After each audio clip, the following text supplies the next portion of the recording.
नमस्कार, मैं आरती यादव और आज आप सभी के लिए कुछ मोस्ट इम्पोर्टेंट जनरल नॉलेज के क्वेश्चंस लेकर आए जो आपके UP BSc nursing and paramedical साथ ही साथ एम्स बीएससी नर्सिंग के लिए मोस्ट इम्पोर्टेंट है। तो क्लास को कंप्लीट जरूर देखिएगा। दूसरी बात, कॉपी पेन लेके बैठे, जितना भी हम आपको यहाँ पर पढ़ाएं लिखाएं वो आप सभी लोग सुने भी और साथ ही साथ उसे लिखते हुए भी चले और उसी चीज़ को बार बार रिवाइज करें। और एक बात आप सभी से और बोलना चाहती हूँ कि अब आपके पास ज़्यादा टाइम नहीं है, तो आप जो भी आपने पीछे जो पढ़ रखा है उन्हें बार बार रिवाइज करें। जितना ज़्यादा आप रिवाइज करेंगे, जितना ज़्यादा चीज़ें आपको जानकारी जितना ज़्यादा पता होगा, उतना ही आपका कॉन्फिडेंस बढ़ेगा और उतना ही आप एग्ज़ाम में अच्छा करके आएंगे। तो आप रिवाइज करना मोस्ट इम्पोर्टेंट है। आपके पास जो भी टाइम बचा हुआ है 10-15 दिन, इसमें आप ज़्यादा से ज़्यादा रिवाइज करें। जितना ज़्यादा हो सके उतना रिवाइज करें। नया पढ़ने की कोशिश जो है वो थोड़ा कम करें, ज़्यादा नया ना पढ़े। जो पीछे पढ़ चुके हो भाई, आप ये नहीं पढ़ा है आपने, बिल्कुल भी तैयारी आपकी नहीं है तो अच्छी बात है, पढ़िएगा। लेकिन आप पहले से पढ़ चुके हैं, सिलेबस कंप्लीट कर चुके हैं, तो आप ज़्यादा से ज़्यादा रिवाइज करें, ठीक है।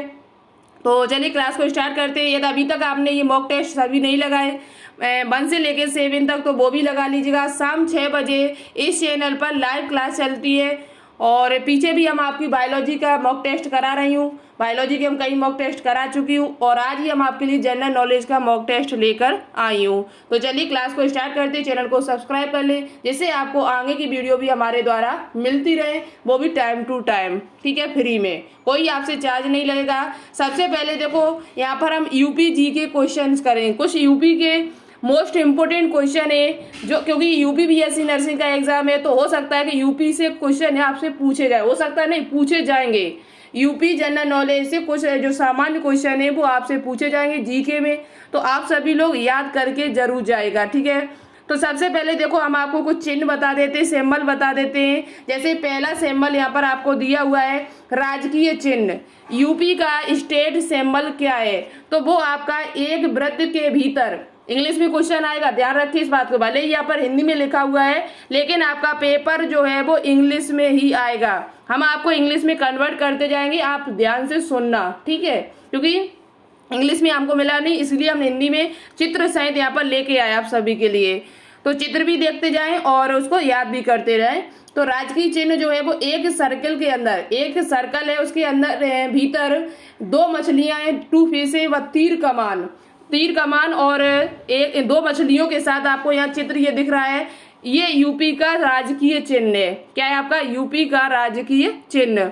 उसके बाद पूछा जाए राजकीय पशु क्या है? तो राजकीय पशु जो स्टेट जो आपका एनिमल है वो 12 सिंगा, जिसे रेन डियर कहा जाता है। क्या कहा जाता है? रेन डियर के नाम से जिसे जाना जाता है, 12 सिंगा, ठीक है।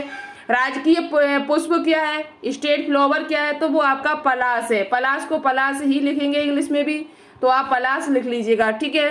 पूछा जाए कि यूपी का राजकीय पक्षी क्या है? ये क्वेश्चन आपके सीपी नेट एग्जाम में भी पूछा जा चुका है। सीपी नेट एग्जाम 2020 में ये क्वेश्चन आपसे पूछा जा चुका है कि राजकीय पक्षी क्या है? तो वो आपका सारस है, ठीक है। क्या है? सारस है। उसके बाद राजकीय वृक्ष पूछा जाए, स्टेट ट्री क्या है? तो वो आपका अशोक का वृक्ष, अशोक का जो वृक्ष है वो आपका राजकीय वृक्ष है। पूछा जाए आपसे कि राजकीय खेल क्या है? तो वो हॉकी को माना जाता है यूपी में। वैसे राष्ट्रीय खेल भी आपका हॉकी है, लेकिन यहाँ पर यूपी में भी राजकीय खेल को हॉकी को ही माना जाता है। समझ में आया? तो इतनी चीजें आप लोग याद कर लें, ठीक है। अब यहाँ पर हम बात करते हैं कि उत्तर प्रदेश के प्रथम मुख्यमंत्री कौन थे। उत्तर प्रदेश के सबसे पहले मुख्यमंत्री कौन बने हुए थे? तो सन 1950 ईस्वी करीबन उत्तर प्रदेश के पहले जो सीएम थे, first chief minister of Uttar Pradesh, तो वो आपके थे पंडित गोविंद बल्लभ पंत। आप भी मुझे कमेंट करके बताते जाएं और देखते जाएं, लिखते जाएं साथ ही साथ। गोविंद बल्लभ पंत जो थे वो यूपी के प्रथम सीएम थे, ठीक है। कौन थे? पंडित गोविंद बल्लभ पंत। यहीं पर बात की जाए कि देश का पूछा जाए, चाहे देश का प्रथम पूछा जाए या आपसे देश का या राज्य का, देश या राज्य का प्रथम, राज्य की प्रथम महिला मुख्यमंत्री कौन थी? प्रथम फर्स्ट महिलाओं में यानी वोमेन में मुख्यमंत्री कौन थी? वोमेन पूछा जाए यदि आपसे, प्रथम वोमेन सीएम कौन बनी थी? तो आपको ये देश में पूछा जाए कि देश का हो चाहे राज्य का, राज्य में तो यूपी में आ जाएगा, लेकिन देश में भी यदि आपसे पूछा कि प्रथम सबसे पहले बनने वाली देश में मुख्यमंत्री महिला कौन सी थी, तो वो आपकी सुचेता कृपलानी। सुचेता कृपलानी जो थी वो आपकी सबसे पहले वो महिलाओं में सीएम यानी कि मुख्यमंत्री बनी हुई थी। कौन? सुचेता कृपलानी। ठीक है, तो पूछा जाए कि बताओ यूपी में सबसे पहले कौन मुख्यमंत्री बना था, तो सुचेता कृपलानी। यहीं पर आपसे पूछा जाए कि बताइए यूपी का हो चाहे राज्य का, यूपी का हो, राज्य में सबसे पहले कौन बना, या देश का पूछा जाए, चाहे देश का पूछा जाए चाहे आपसे राज्य का पूछा जाए कि प्रथम राज्यपाल कौन था, प्रथम गवर्नर कौन था, प्रथम राज्यपाल कौन बना था महिलाओं में, महिलाओं में प्रथम राज्यपाल कौन थी, तो वो आपको सभी को नाम पता होगा, सरोजनी नायडू। सरोजनी नायडू जो थी वो महिलाओं में सबसे पहले आपकी राज्यपाल बनी हुई थी, चाहे देश में पूछा जाए चाहे राज्य में पूछा जाए। सबसे पहले जो बनने वाली राज्यपाल थी महिलाओं में वो आपकी सरोजनी नायडू थी। तो ये क्वेश्चन आपके लिए इम्पोर्टेंट है। यहीं पर आपसे पूछा जाए कि बताइए वर्तमान में राज्यपाल कौन है यूपी की, वर्तमान में यूपी की गवर्नर कौन है, तो वर्तमान में यूपी की जो गवर्नर है वो आपकी आनंदी पटेल है, आनंदीबेन पटेल। आनंदीबेन पटेल जो है वो यूपी की इस टाइम गवर्नर है। ठीक है, राज्यपाल है। तो ये आप सभी लोग कहीं पर नोट डाउन जरूर करिएगा। अब आगे देखते हैं, इसी के साथ आपसे कुछ क्वेश्चन वर्तमान के पूछे जा सकते हैं। जैसे पूछा जाए आपसे कि भारत के 15वीं राष्ट्रपति, भारत के 15वें राष्ट्रपति कौन है, भारत के 15वें यानी कि 15 प्रेसिडेंट ऑफ इंडिया, तो वो आप सभी को पता है इस टाइम जो राष्ट्रपति है हमारे देश के वो आपकी कौन है, द्रौपदी मुर्मू। द्रौपदी मुर्मू जो है वो इस टाइम भारत के 15वीं राष्ट्रपति हैं। और वर्तमान में भी पूछा जाए कि वर्तमान में भारत के राष्ट्रपति कौन है, तो द्रौपदी मुर्मू ये कितने नंबर की है, तो ये 15वें नंबर की है। ठीक है, यही पूछा जाए कि भारत के 14वें उपराष्ट्रपति कौन है, भारत के 14वें उपराष्ट्रपति कौन है, तो भारत के 14वें जो उपराष्ट्रपति हैं आपके वाइस प्रेसिडेंट है, वाइस प्रेसिडेंट कौन है, तो वो आपके हैं जगदीप धनखड़। ये कितने नंबर के हैं, तो 14वें नंबर पे। ये भी आपसे पूछा जा सकता है, जगदीप धनखड़। ठीक है, जगदीप धनखड़ जो है वो भारत के 14वें उपराष्ट्रपति हैं और कितने नंबर के हैं, तो ये 14 नंबर के हैं। ठीक है, आगे आपसे क्वेश्चन पूछा जाए और देखिएगा यहीं पर हम आपको भारत के राष्ट्रपति के बारे में थोड़ा बता देते हैं, क्योंकि आपसे कहीं से भी क्वेश्चन पूछा जा सकता है कि बताइए प्रथम राष्ट्रपति कौन है, 14वें या 13वें राष्ट्रपति कौन है, क्योंकि ये जनरल नॉलेज है, ये तो आपको पता ही होना चाहिए कम से कम। तो देखो राष्ट्रपति का जो प्रावधान, जो राष्ट्रपति आपके प्रेसिडेंट है उसे किस आर्टिकल में उसके बारे में बताया गया, तो अनुच्छेद 52 में। अनुच्छेद 52 जो आपका आर्टिकल 52 है उसमें राष्ट्रपति के पद का प्रावधान किया गया है।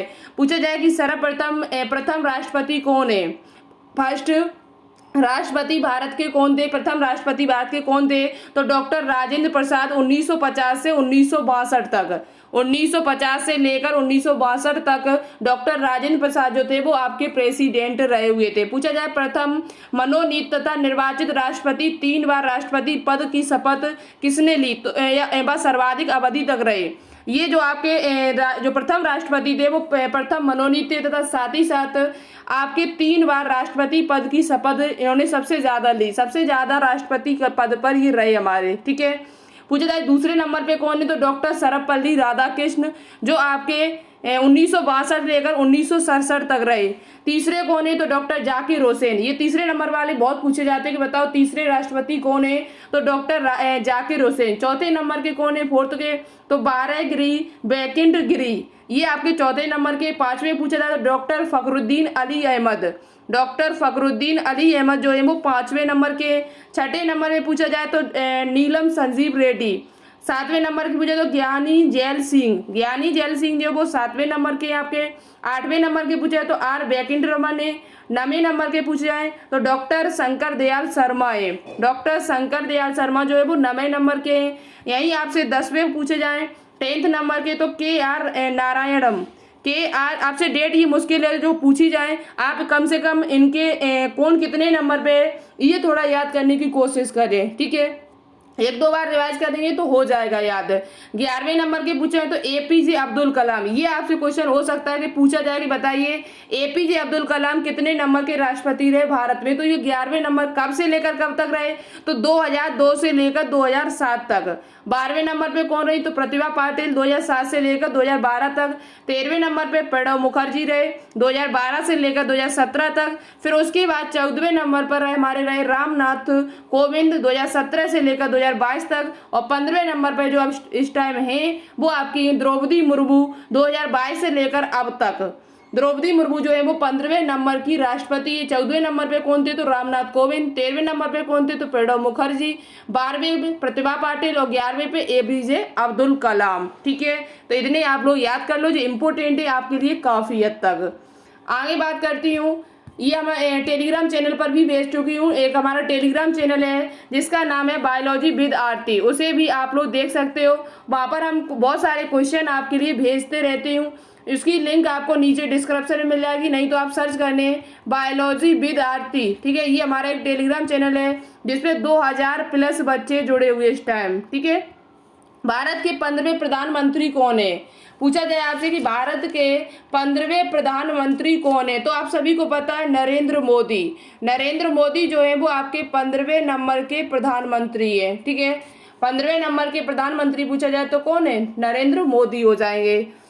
आगे देखिए, आगे आपसे क्वेश्चन पूछे भारत के 49वें मुख्य न्यायाधीश कौन है। भारत में 49 chief justice of India, Bharat के 49वें मुख्य न्यायाधीश कौन है, तो भारत में 49वें नंबर पे जो मुख्य न्यायाधीश है वो आपके उदय उमेश ललित। उदय उमेश, नोट डाउन करें कहीं पर, उदय उमेश ललित, ये आपके भारत के 49वें नंबर के मुख्य न्यायाधीश है। यहीं पर आपसे पूछा जाए कि 48 नंबर के कौन थे, तो 48 नंबर के जो आपके थे वो जस्टिस NV रमन्ना। जो 48 नंबर की आपसे पूछे जाए तो वो आपके थे NV रमन्ना। NV रमन्ना जो थे वो आपके 48 नंबर के मुख्य न्यायाधीश थे। ठीक है, कितने नंबर के, 48 नंबर की। यहीं पर आपसे पूछा जाए कि 50वें नंबर पे आप कौन बनेगा, तो अभी आपके चंद्रचूड़ नाम कुछ करके है।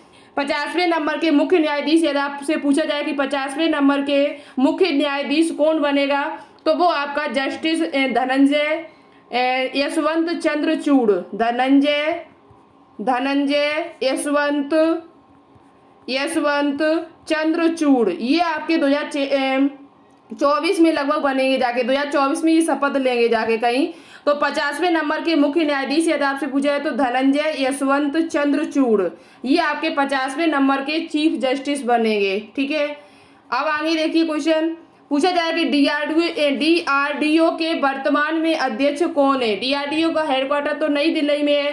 हेडक्वार्टर यदि आपसे पूछा जाए तो इसका कहाँ पर है, नई दिल्ली में है। और इसकी स्थापना कब हुई थी, तो ये मुझे कमेंट बॉक्स में कमेंट करके बताना कि DRDO की स्थापना कब हुई थी। ये देखिए कौन कौन स्टूडेंट इस क्वेश्चन का राइट आंसर देता है। नई दिल्ली में तो इसका हेडक्वार्टर है। ठीक है, पूछा जाए आपसे कि वर्तमान में अध्यक्ष इसके कौन है DRDO के, तो DRDO के जो वर्तमान में अध्यक्ष हैं वो आपके समीर वी कामत जो है वो DRDO के इस टाइम क्या है, अध्यक्ष हैं आपके। समझ में आया।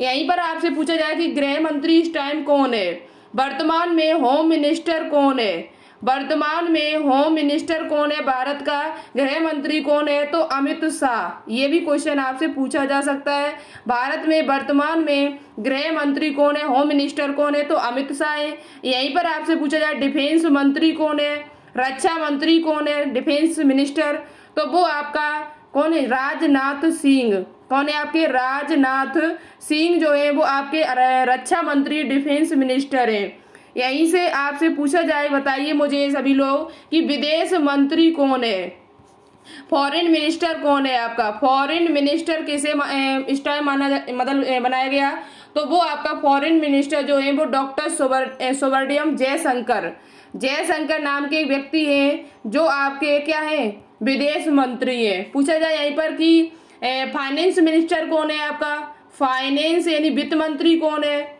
फाइनेंस मिनिस्टर कौन है आपका, फाइनेंस मंत्री कौन है, तो वो आपका निर्मला सीतारमण। निर्मला सीतारमण जो है वो आपकी फाइनेंस मिनिस्टर है वर्तमान में। तो ये 4-5 चीजें, इनको आप कहीं पर नोट डाउन जरूर करें क्योंकि आपसे ये पूछी जा सकती है। आगे बहुविकल्पी ये कुछ जो आपके रिवर से संबंधित है, नदियों से संबंधित क्वेश्चन है, कुछ इंपोर्टेंट, उनको लगा के जरूर जाए। ठीक है, ऑप्शन में है पूछा जाए आपसे उत्तर प्रदेश का सबसे बड़ा स्टेडियम कौन है।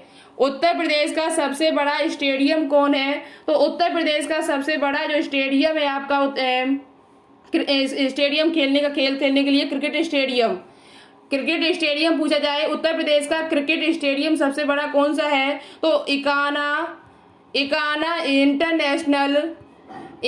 इंटरनेशनल क्रिकेट स्टेडियम, वो आपका कहाँ पर है? ये तो ये आपका लखनऊ में है। ठीक है, कहाँ पर है? ये आपका लखनऊ में है। पूछा जाए आपसे कि उत्तर प्रदेश का सबसे बड़ा क्रिकेट स्टेडियम कौन सा है? तो Ekana international cricket stadium Lucknow में। ठीक है, यहीं पर देखो यूपी के कुछ इंपोर्टेंट पॉइंट और हैं जो हम आपको आगे बताना चाहते हैं लेकिन वहाँ याद नहीं रहा। पूछा जाए आपसे उत्तर प्रदेश की राजधानी क्या, कैपिटल क्या है? तो आप सभी को पता है लखनऊ में है। ठीक है, पूछा जाए उत्तर प्रदेश कब बिल्ड हुआ था, गठन कब हुआ था इसका? उत्तर प्रदेश कब बिल्ड हुआ था, इसका गठन कब हुआ था?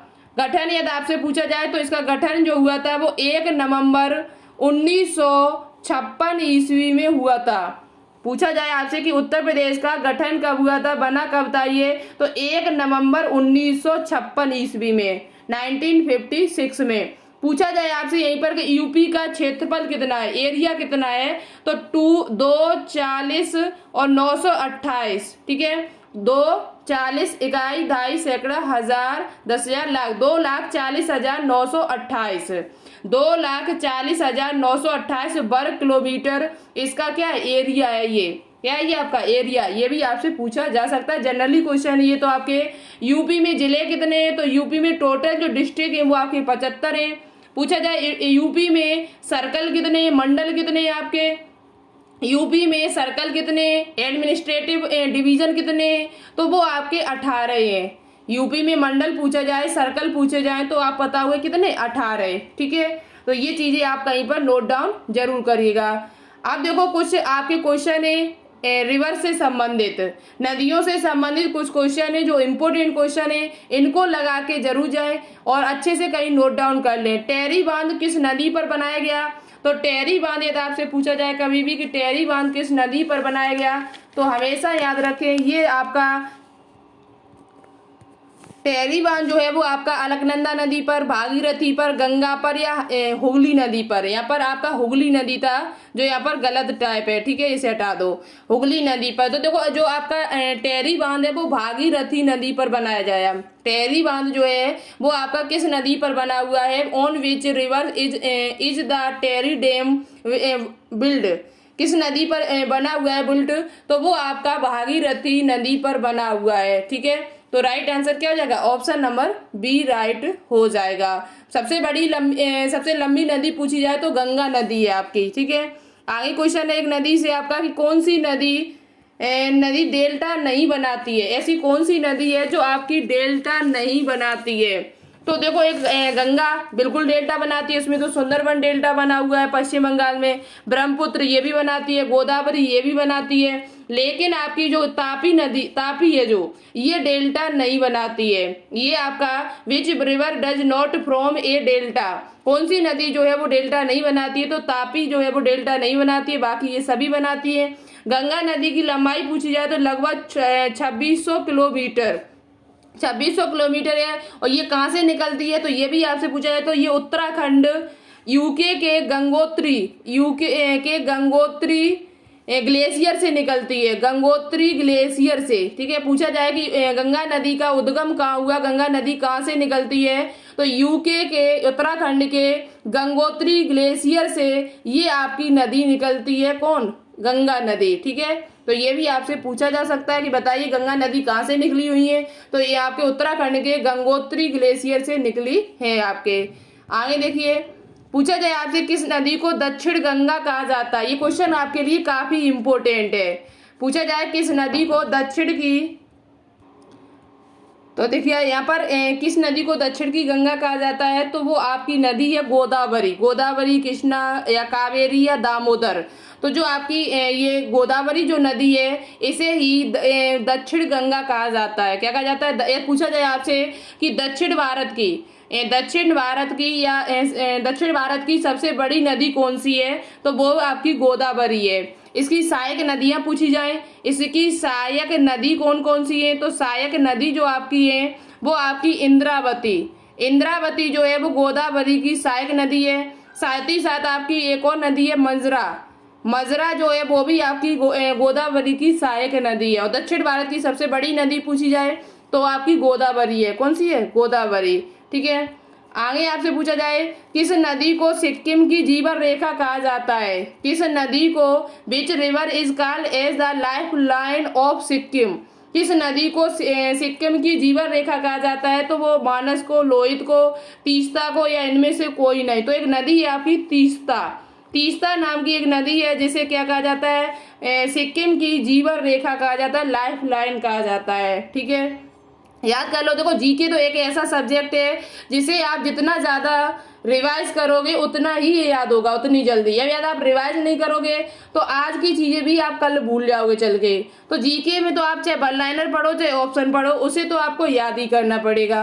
ठीक है, तो बात करते हैं यहाँ पर निम्नलिखित में से कौन सी नदी भारत में नहीं बहती है? कौन सी नदी ऐसी है जो भारत में नहीं बहती है? Which of the following rivers does not flow in India? Ravi है, व्यास है, नील है, रोहित है। तो देखो रवि भी है आपकी, व्यास भी है आपकी, रावी है, यहाँ पर रावी भी है, व्यास है और लोहित भी है। लेकिन आपकी जो नील नदी है ये आपके भारत में नहीं बहती है, बल्कि ये आपके इजिप्ट या मिस्र में बहती है। कहाँ बहती है? इजिप्ट या मिस्र में ये नदी आपकी बहती है। ठीक है, कौन सी नदी? नील नदी जो है वो अफ्रीका की सबसे लंबी नदी है। पूछा जाए अफ्रीका की सबसे लंबी नदी कौन सी है, तो अफ्रीका की सबसे लंबी नदी जो है वो आपकी नील नदी है। लंबी नदी पूछा जाए, लॉन्गेस्ट रिवर पूछा जाए कि अफ्रीका की सबसे लंबी नदी कौन सी है, तो नील नदी। ठीक है, आगे आपसे क्वेश्चन पूछा जाए कि निम्न में से कौन सी नदी पश्चिमी घाट से नहीं निकलती है? निम्न में से कौन सी नदी पश्चिमी घाट से नहीं निकलती है? पश्चिमी घाट होता है, पूर्वी घाट होता है। तो कौन सी नदी? एक पश्चिमी घाट होता है, एक आपका कौन सा होता है? पूर्वी घाट होता है। तो ये आपसे पूछा जाए कौन सी नदी पश्चिमी घाट से नहीं निकलती है, तो यहाँ पर जो आपकी महानदी है कावेरी है, कृष्णा है, महानदी है, गोदावरी है। तो आपकी जो महानदी है ये आपके पूर्वी घाट से निकलती है। किस घाट से? ईस्टर्न घाट से निकलती है, पूर्वी घाट से इसका उद्गम होता है। जबकि कावेरी का, कृष्णा का, गोदावरी का, इन तीनों का आपका जो है वो पश्चिमी घाट से होता है। तो राइट आंसर क्या होगा? Option number C. महानदी जो है ये पूर्वी घाट से निकलती है, ईस्टर्न घाट से निकलती है, जबकि कावेरी, कृष्णा और गोदावरी ये तीनों ही आपकी पश्चिमी घाट से निकलती है। ठीक है, वेस्टर्न घाट से निकलती है। तो आप इस क्वेश्चन को याद कर ली, काफी इंपोर्टेंट क्वेश्चन है आपके लिए। आगे आपसे क्वेश्चन पूछा गया है निम्नलिखित नदियों में से कौन सी नदी कार्बेट राष्ट्रीय उद्यान से बहती है? सबसे पहले आपसे ये पूछा जाए कि ये हमारे देश का सबसे पहला नेशनल पार्क कौन सा है? सबसे पहले स्थापित जो नेशनल पार्क है आपका वो कौन सा है? तो वो आपका कार्बेट नेशनल पार्क है। सबसे पहले इसी नेशनल पार्क का स्थापना की गई थी। कब की गई थी? तो सन 1936 ईस्वी में। कहाँ पर है ये? तो उत्तराखंड में है, यूके में है। उत्तराखंड में सबसे पहले राष्ट्रीय उद्यान की स्थापना की गई थी और भारत का भी पहला ये पूछा जाए कौन सा है, तो कार्बेट नेशनल पार्क है, जिसे हेली नेशनल पार्क के नाम से भी जाना जाता है। हेली नेशनल पार्क के नाम से भी जिसे जाना जाता है। ठीक है, तो यहाँ से कौन सी नदी निकलती है? तो वो आपकी रामगंगा, नर्मदा, मानस या इनमें से कोई नहीं। तो वो आपकी रामगंगा नदी। कौन सी नदी? रामगंगा नदी जो है वो आपकी कार्बेट राष्ट्रीय उद्यान में बहती है। कार्बेट राष्ट्रीय उद्यान जो है वो आपका रामगंगा नदी पे पास में है। ठीक है, आगे देखिए, आगे आपसे क्वेश्चन जो पूछा गया काफी इंपोर्टेंट क्वेश्चन है आपके लिए। निम्नलिखित नदियों में से बंगाल के शौक के रूप में जाना जाता है? हुगली को, दामोदर को, ब्रह्मपुत्र को या कोसी नदी को? तो बंगाल का शौक किसे कहा जाता है? ये क्वेश्चन आपसे पूछा गया कि बंगाल को शौक किस नदी को कहा जाता है? तो दामोदर नदी को। दामोदर नदी को बंगाल का शौक कहा जाता है। Which of the following rivers was known as the sorrow Bengal. सोरो बंगाल के नाम से किसे जाना जाता है, या गलत स्पेलिंग लिखी हुई है, सोरो बंगाल के नाम से किसे जाना जाता है, तो वो आपकी दामोदर नदी को जाना जाता है। ठीक है, आगे देखिए, आगे कुछ नदियां हैं, उनका उद्गम दिया हुआ है कि किस नदी का उद्गम कहाँ से होता है, कौन सी नदी ऐसी है जो हिमालयन नदी नहीं है।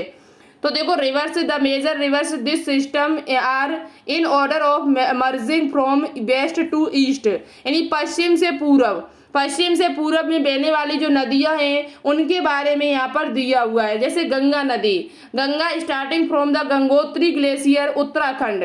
गंगा नदी कहाँ से स्टार्ट होती है, तो वो आपकी गंगोत्री ग्लेशियर उत्तराखंड से शुरू होती है, निकलती है। ठीक है, चंबल पूछा जाए, नोट हिमालयन रिवर, पूछा जाए कि चंबल हिमालयन रिवर है, हिमालय से निकलती है, तो चंबल जो है वो हिमालय से नहीं है, बल्कि ये covers MP and UP before merging into Yamuna.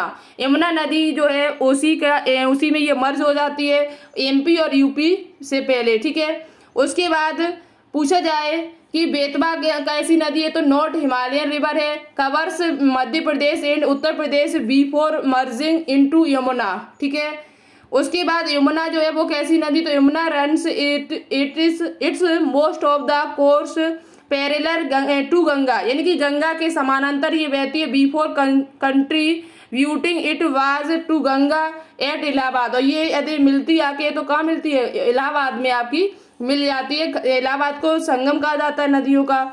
Gomti starts near the junction of the borders Nepal Uttarakhand and UP. ठीक है, एक घाघरा है, starts in Nepal near Uttarakhand, Nepal के पास में आपका उत्तराखंड, वहां से आपकी स्टार्ट होती है कौन, घाघरा नदी। दास कैपिटल किसकी रचना है, दास कैपिटल जो है वो किसकी रचना है, तो दास कैपिटल जो है वो आपके एक व्यक्ति थे जिनका नाम था कार्ल मार्क्स। कार्ल मार्क्स नाम के व्यक्ति थे जिनकी एक आपकी दास कैपिटल रचना है, कार्ल मार्क्स। पूछा जाए आपसे कि दास कैपिटल किसकी रचना है, किसने क्रिएट की थी, तो ये कार्ल मार्क्स नाम के व्यक्ति थे जिनकी रचना है कौन, दास कैपिटल। ठीक है, आगे आपसे पूछा जाए कि सबसे बड़ा केंद्र शासित प्रदेश क्षेत्रफल के हिसाब से, क्षेत्र एरिया के हिसाब से देखा जाए तो सबसे बड़ा यूनियन टेरिटरी कौन सा है आपका, सबसे बड़ा केंद्र शासित प्रदेश कौन सा है, तो सबसे बड़ा जो केंद्र शासित प्रदेश है आपका वो कौन सा है, जिसका नाम है आपका क्या, लद्दाख। लद्दाख जो है वो सबसे बड़ा केंद्र शासित प्रदेश माना जाता है। यहीं पर सबसे छोटा पूछा जाए कि सबसे छोटा केंद्र शासित प्रदेश कौन सा है, तो वो आपका लक्षद्वीप है। कौन सा है आपका, लक्षद्वीप। लक्षद्वीप छोटा है सबसे क्षेत्रफल के हिसाब से, एरिया के हिसाब से। और लद्दाख पूछा जाए सबसे बड़ा केंद्र शासित प्रदेश कौन सा है, तो वो आपका लद्दाख है। ठीक है, क्षेत्रफल में। और यहीं पर पूछा जाए आपसे कि बताइए सबसे छोटा राज्य क्षेत्रफल के हिसाब से कौन सा है। सबसे छोटा राज्य क्षेत्रफल में देखा जाए यूपी में, तो सबसे छोटा राज्य आपका क्षेत्रफल के हिसाब से देखा जाए तो गोवा है आपका। क्या आंसर है, गोवा। और यहीं पर सबसे बड़ा देखा जाए कि क्षेत्रफल के हिसाब से सबसे बड़ा राज्य कौन सा है, तो वो आपका राजस्थान है। दूसरे नंबर में पूछा जाए तो आपका महाराष्ट्र है। कौन सा है, महाराष्ट्र। ठीक है, और जनसंख्या में पूछा जाए तो आपका यूपी हो ही जाएगा। जनसंख्या में पूछा जाए कि सबसे ज्यादा जनसंख्या कहाँ पर है, तो वो आपका कहाँ पर है, यूपी में। यूपी में सबसे ज्यादा जनसंख्या और सबसे कम जनसंख्या किस राज्य में है, तो वो सिक्किम राज्य में है। सिक्किम राज्य में सबसे कम जनसंख्या है। ठीक है, जनसंख्या पूछी जाए कि सबसे कम है तो वो आपके सिक्किम राज्य में है जनसंख्या के हिसाब से, और सबसे ज्यादा यूपी में है। और यहीं पर आपसे पूछा जाए, बताइए बुद्ध ने अपना प्रथम उपदेश कहाँ दिया था, where did Buddha gives his first sermon. Buddha ने प्रथम उपदेश कहाँ दिया था, तो बुद्ध ने प्रथम उपदेश जो दिया था वो सारनाथ में दिया था। सारनाथ कहाँ पड़ता है, ये तो बनारस में, बनारस के पास में, बनारस में पड़ता है। सारनाथ में बुद्ध ने पहला उपदेश दिया था, और इस उपदेश का क्या नाम दिया गया था, तो उपदेश का नाम दिया था धर्म चक्र प्रवर्तन। जो बुद्ध जी थे उन्होंने जो पहला उपदेश दिया था उस उपदेश को किस नाम से जाना जाता है, यदि ये आपसे पूछा जाए तो धर्म चक्र प्रवर्तन के नाम से जाना जाता है, प्रवर्तन के नाम से जाना जाता है प्रथम उपदेश को, बुद्ध के प्रथम उपदेश को धर्म चक्र प्रवर्तन के नाम से जाना जाता है। यही आपको इंग्लिश में लिखा मिलेगा। कहाँ दिया था? तो सारनाथ में दिया था आपका। आगे क्वेश्चन पूछा जाए आपसे कि अन्नपूर्णा योजना कहाँ शुरू की गई थी? अन्नपूर्णा योजना की शुरुआत कब हुई थी? तो देखो, अन्नपूर्णा योजना की जो शुरुआत हुई थी वो 1 अप्रैल 2000 में हुई थी। लेकिन आपको कभी कभार 2000 यदि नहीं दिया जाए तो आपको 2000 से लेकर 2001 मिलेगा। ठीक है, 2001। तो ज्यादातर एग्जाम में 2000 मिलता है, नहीं यदि मिलता है 2000 तो आपको 2001 ऑप्शन मिलेगा। तो आप पहले तो 2000 याद करो, नहीं 2000 ऑप्शन में दिया तो 2001 पे टिक करके आ सकते हो। ठीक है, लगभग। तो अन्नपूर्णा योजना की शुरुआत कब की गई थी? तो 2000 में की गई थी। ठीक है, आगे देखिए, अन्य से संबंधित है, हमारा राष्ट्रीय गीत कहाँ से संकलित है? या हमारा राष्ट्रीय गीत जो है वो आपका कहाँ से लिया गया, कहाँ से आपका संकलित किया गया? From where is our national anthem compiled? तो ये आपका कहाँ से है? तो ये आप सभी को पहले से पता है, हमारा राष्ट्रीय गीत जो है वो आनंद मठ से लिया गया है। कहाँ से लिया गया? आनंद मठ से। हमारा राष्ट्रीय गीत कहाँ से लिया गया? तो आनंद मठ से लिया गया है, कंपाइल्ड है। ठीक है, संकलित है। आगे देखिए, आगे आपसे कुछ प्रमुख स्टेडियम पूछे जा सकते हैं, आपके भारत के, कुछ आपके यूपी के भी हैं। जैसे पूछा जाए कि ग्रीन पार्क स्टेडियम कहाँ पर है? तो आप सभी को पता होना चाहिए, ग्रीन पार्क जो स्टेडियम है वो आपका कानपुर में है। ईडन गार्डन स्टेडियम कहाँ पर है? तो ये आपका कोलकाता में है। कहाँ पर है? कोलकाता में। अम्बेडकर स्टेडियम कहाँ पर है आपका? तो अम्बेडकर स्टेडियम जो है वो आपका नई दिल्ली में है। कहाँ पर है? ये आपका नई दिल्ली में। जवाहरलाल नेहरू स्टेडियम कहाँ पर है? तो जवाहरलाल नेहरू स्टेडियम जो आपका ये भी नई दिल्ली में है। कहाँ पर है? नई दिल्ली में। वल्लभ भाई पटेल पूछा जाए, वल्लभ भाई पटेल स्टेडियम कहाँ है? तो ये आपका अहमदाबाद में है। कहाँ पर है? ये आपका अहमदाबाद में। ठीक है, अहमदाबाद में है। तो ये आप लिख लो कहीं पर, ग्रीन पार्क स्टेडियम कानपुर में, ईडन गार्डन कोलकाता में, अम्बेडकर स्टेडियम नई दिल्ली में, जवाहरलाल नेहरू स्टेडियम नई दिल्ली में, वल्लभ भाई स्टेडियम कहाँ पर है? तो ये आपका अहमदाबाद में, गुजरात में पड़ जाएगा जाके। ठीक है, और यहीं पर आपसे पूछा जाए कि बताइए केडी सिंह बाबू स्टेडियम कहाँ है? तो ये भी आपका एक इंटरनेशनल स्टेडियम है जो आपका लखनऊ में है। कहाँ पर है? ये आपका लखनऊ में। ठीक है, तो ये कुछ प्रमुख स्टेडियम है जो आप याद कर लीजिएगा। आगे देखो, एक क्वेश्चन है आपका, डिस्कवरी ऑफ इंडिया पुस्तक किसने लिखी है? डिस्कवरी ऑफ इंडिया पुस्तक किसके द्वारा लिखी गई? काफी इंपोर्टेंट क्वेश्चन है आपके लिए। जवाहरलाल नेहरू के द्वारा ये पुस्तक आपकी लिखी गई है। जवाहरलाल नेहरू जो भारत के प्रथम पीएम थे, फर्स्ट पीएम पूछा जाए, भारत के, इंडिया के प्रथम पीएम कौन थे? तो जवाहरलाल नेहरू जी। ठीक है, यहीं पे आपसे पूछा जाए कि यंग इंडिया किसकी है? यंग इंडिया किसने पुस्तक लिखी है? तो यंग इंडिया जो है वो महात्मा गांधी की है। किसकी है? महात्मा गांधी की। यंग इंडिया किसकी है? तो महात्मा गांधी की है। एक प्रकार की पत्रिका थी, साप्ताहिक पत्रिका थी ये। ठीक है, एक प्रकार की क्या थी? पत्रिका। पूछा जाए यहीं पर कि न्यू इंडिया पुस्तक किसकी है? न्यू इंडिया पुस्तक किसकी है? तो न्यू इंडिया जो पुस्तक है वो एनी बेसेंट की है। किसकी है? एनी बेसेंट की। ठीक है, और यहीं पर आपसे ये पूछा जाए कि न्यू इंडिया किसकी है? तो एनी बेसेंट की है। डिस्कवरी ऑफ इंडिया किसकी है? तो जवाहरलाल नेहरू जी की है। समझ में आया? तो ये चीज आप लोग याद कर लो, जनरली क्वेश्चन आपसे पूछे जाते हैं। संसार का सबसे बड़ा महासागर कौन सा है? Which is the largest ocean in the world? तो संसार का सबसे बड़ा जो महासागर है वो आपका प्रशांत महासागर है। आपको मुझे कमेंट बॉक्स में कमेंट करके बताना होगा कितने महासागर हैं और उन सभी के नाम क्रम से, बड़ा फिर से यानी कि क्रम से आपको नाम बताने। संसार का सबसे बड़ा महासागर कौन सा है? ये तो प्रशांत महासागर है। उसके बाद आपको उनके नाम बताने होंगे, साथ ही साथ आपको द्वीपों की संख्या, आइसलैंड जो आइसलैंड है आपके, द्वीपों की कितनी संख्या है और उन सभी के नाम बताने होंगे। ठीक है, द्वीप कितने हैं आपके और उनके नाम भी आपको बताने होंगे कमेंट बॉक्स में कमेंट करके। देखिए कौन सबसे अच्छा और सबसे सही आंसर देता है और किसका आंसर सबसे अच्छा हमारे पर आता है। ठीक है, और सबसे पहले कौन देता है। उसके बाद पूछा जाए एक्जिमा रोग किस शरीर के रोग को प्रभावित करता है। एक्जिमा रोग शरीर के किस अंग को प्रभावित करता है। Which part of the body does eczema effect, हमारे शरीर में किसको ये प्रभावित करता है। तो एक्जिमा के बारे में हमने आपको पहले भी बताया हुआ है। एक्जिमा जो है वो आपके हमारे शरीर में त्वचा को प्रभावित करता है, स्किन को प्रभावित करता है। किसे प्रभावित करता है? स्किन को। ये किसकी कमी से होता है? तो ये विटामिन डी और विटामिन ए की कमी से, विटामिन डी और विटामिन ए की कमी से ये रोग आपका होता है। कौन सा? एक्जिमा, जो हमारी त्वचा को प्रभावित करता है। ठीक है, हमारे शरीर का सबसे बड़ा ऑर्गन यदि आपसे पूछा जाए कि बताइए हमारे शरीर का सबसे बड़ा अंग कौन सा है, तो वो आपका त्वचा ही है। ठीक है, जो पूरे शरीर पर फैली हुई है। आगे देखिए, आगे क्वेश्चन आपसे पूछा जाए कि डायनामाइट का आविष्कार किसने किया था। डायनामाइट का आविष्कार किसने किया था? एक प्रकार से हीरा। तो इसका जो आविष्कार करने वाले जो व्यक्ति थे उनका नाम था अल्फ्रेड नोबेल। अल्फ्रेड नोबेल नाम के एक व्यक्ति थे। अल्फ्रेड नोबेल नाम के एक व्यक्ति थे जिन्होंने क्या किया था? डायनामाइट की खोज की हुई थी। डायनामाइट का आविष्कार, खोज नहीं, आविष्कार किसने किया था? इन्वेंटेड किसने किया था? तो वो आपका अल्फ्रेड नोबेल नाम के व्यक्ति ने किया था।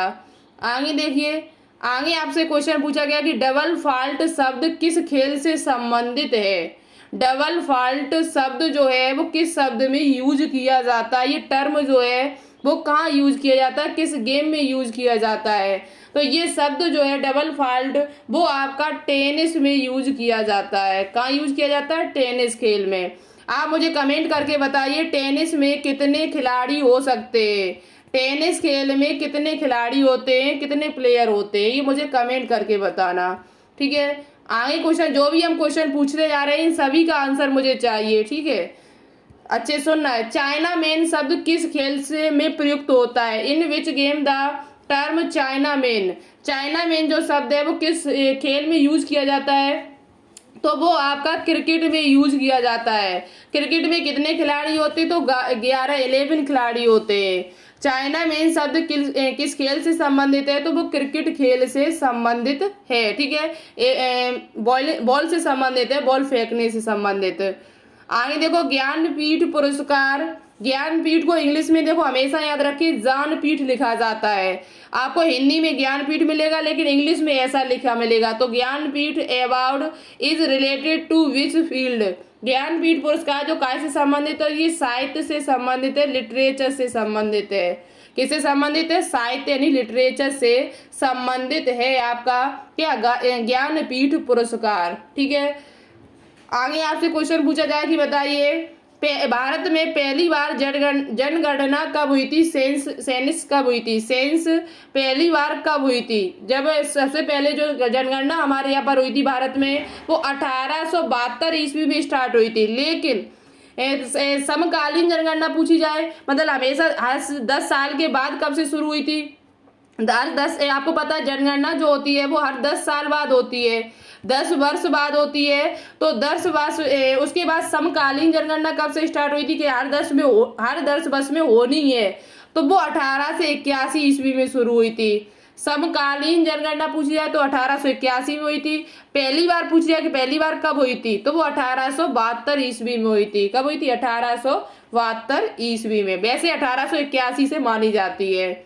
यदि आपको वो ऑप्शन ना मिले तो आपको 1881 दिया होगा। ठीक है, तो आज की क्लास को यहीं पर हम आपकी कंप्लीट करते हैं, यहीं पर ऑफ करते हैं। बहुत अच्छे क्वेश्चन हमने आपको कराए हुए हैं, और भी क्वेश्चन हम आपको कराते रहेंगे। यूपी से संबंधित जीके जो भी होगी, इंपोर्टेंट जो भी क्वेश्चन होगी वो हम आपको कराते रहेंगे। इसलिए आप चैनल को सब्सक्राइब कर लें। यदि हम वीडियो बनाएंगे तो आपके पास पहुंचेगी टाइम टू टाइम, और यदि आप सब्सक्राइब नहीं करते हो तो वीडियो जो होती है वो आपके पास नहीं पहुंच पाती है। जब आप सर्च करोगे, देखोगे, तभी आपके पास पहुंचती है। अच्छा लगा हो, कंटेंट कुछ सीखने को मिला हो आपको इस वीडियो से, तो लाइक जरूर करें, दोस्तों के साथ शेयर करें ज़्यादा से ज़्यादा, जिससे हम आगे भी वीडियो बना सके। मिलते हैं फिर कल शाम 6 बजे इसी टाइम नए क्वेश्चनों के साथ। Thank you so much. एक हमारा टेलीग्राम चैनल और है जिसे और ज्वाइन कर लेना, जहाँ पर हम कुछ क्वेश्चन आपके लिए भेजती रहती हूँ, जो जीके के, नर्सिंग एप्टीट्यूड, बायोलॉजी के क्वेश्चन, फिजिक्स के, केमिस्ट्री के, जो भी क्वेश्चन मेरे पास होते हैं वो हम आपके लिए इसी टेलीग्राम चैनल पर भेजते रहते हैं। तो आप इसे जरूर ज्वाइन करिएगा। ठीक है, तो चलिए मिलते फिर कल शाम 6 बजे। Thank you so much. All the best. जय हिंद, जय भारत।